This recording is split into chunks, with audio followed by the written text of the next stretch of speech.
semua, welcome back to Yunus Education. Di channel ini kita akan belajar seputar hal edukatif yang datang dari dunia pendidikan. Pada video kali ini, kita akan kembali membahas mengenai update tenaga honorer. Namun seperti biasa sebelum lanjut ke video, jangan lupa terus dukung channel ini dengan cara klik tombol subscribe, like, comment, share, dan aktifkan juga lonceng notifikasinya. Oke baik, langsung saja mari kita simak penjelasan pada video berikut ini.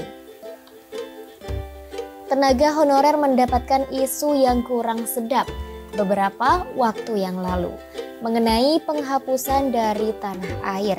Tentu informasi tersebut sangatlah tidak mengandung positif bagi honorer yang selama ini sudah mengabdi.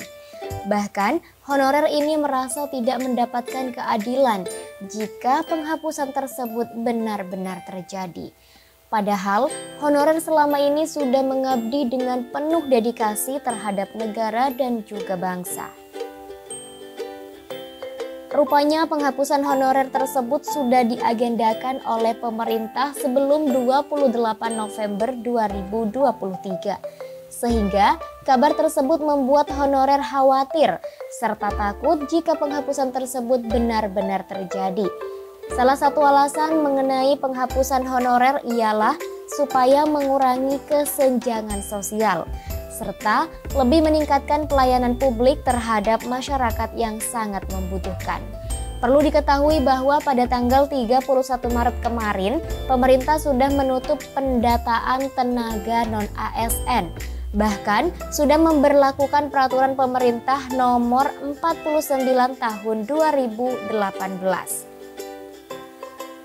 mengenai manajemen pegawai pemerintah dengan perjanjian kerja yang mengatur dua jenis kepegawaian di instansi pemerintah, yakni pegawai negeri sipil atau yang biasa kita sebut dengan PNS dan pegawai pemerintah dengan perjanjian kerja atau yang biasa kita kenal dengan istilah P3K. Selain itu, pada tahun ini Presiden Joko Widodo juga memberikan kabar yang sangat membahagiakan untuk para honorer. Sehingga honorer bisa tetap tersenyum serta meraih impian untuk menjadi ASN P3K. Di mana kebijakan tersebut tertuang dalam Peraturan Nomor 49 Tahun 2018 mengenai penghapusan honorer. Tetapi, keputusan tersebut tidak bisa diputuskan secara sepihak sebagaimana pendapat dari Menpan RB. Perlu diketahui bahwa penghapusan honorer ini memiliki tujuan untuk menghilangkan perbedaan gaji yang sangat signifikan antara non-ASN ataupun honorer dengan pegawai negeri sipil, PNS, P3K, dan juga ASN. Karena gaji seorang honorer selama ini hanya kurang lebih mendapatkan sekitar 250.000 per bulan. Belum lagi tanggung jawab serta tugas dari honorer dan non-ASN lebih berat daripada ASN. Maka dari itu pemerintah tidak lagi mempekerjakan tenaga honorer atau non-ASN agar kesenjangan ini bisa segera teratasi. Selain itu, pemerintah juga tetap memberikan kesempatan bagi honorer bisa diangkat menjadi ASN tanpa tes. Tentunya, kebijakan tersebut menimbulkan pro dan juga kontra dari berbagai kalangan termasuk masyarakat.